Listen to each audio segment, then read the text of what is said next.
Lesson 11:1. Areas of triangles and parallelograms.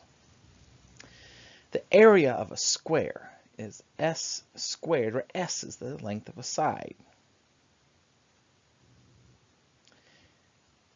If two polygons are congruent, then they have the same area. If they're congruent, they're the same shape and size, so it makes sense that they would also have the same area.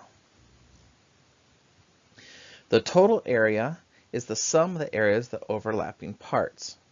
So that means if you have some funky shaped thing like that, you could cut it up into squares and then add together the area of the 5 squares, and that would be the total area.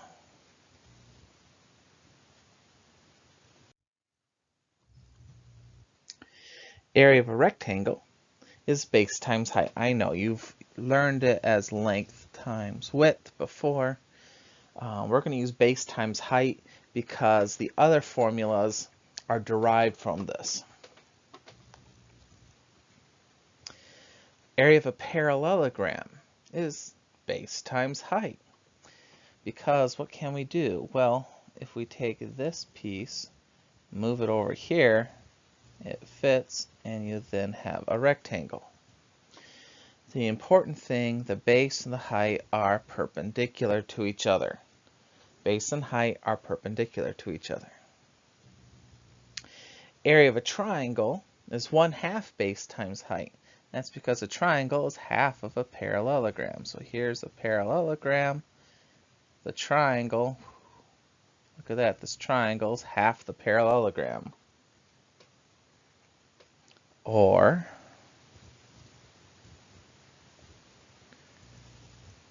this triangle is half the parallelogram. Let's do some examples. Find the perimeter and area of these polygons. Well, this first one looks like a triangle. The perimeter is adding the lengths of all the sides. So we're going to add the 17 and the 10 and the 21, which gives us 48. So the perimeter is 48. Since it's a triangle, the area is 1/2 base times height. What's important about the base and the height? That's right, they are perpendicular. So I'll call the 21 the base and the 8 the height. The base is not necessarily the bottom, it's just perpendicular to the height. So I'll fill in 21 for the base, 8 for the height. 1/2 21 times 8 is 84. What shape's this? It's a parallelogram. To find the perimeter, I need to know the lengths of all the sides, but I'm missing 2 of them. That's right, in a parallelogram, the opposite sides are congruent. So this side is 20, and this side is 30. So my perimeter is 20 plus 30 plus 20 plus 30, which gives me 100. The area of a parallelogram is base times height. And what's important about the base and height? That's right, they are perpendicular. So I'll call the 30 the base and the 17 the height. So my area would be 30 times 17, just 510.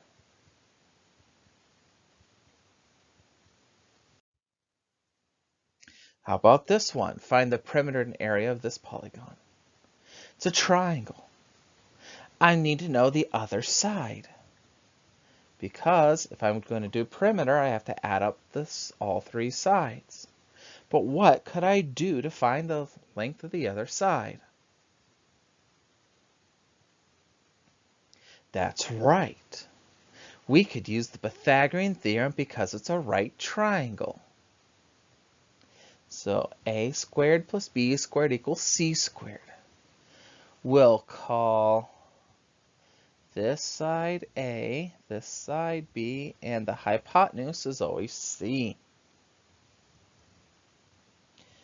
So if 25 plus b squared equals 169, so b squared is 144.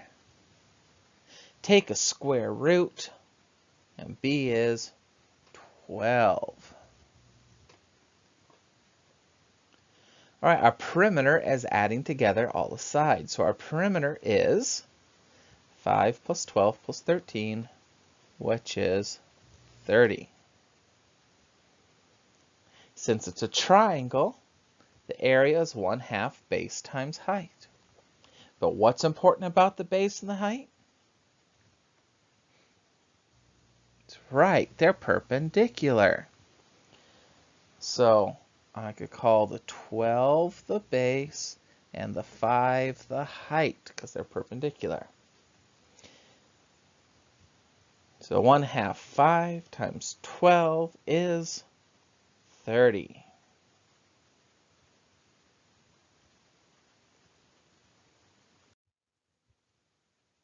Let's say a parallelogram has an area of 153 square inches and a height of 17 inches.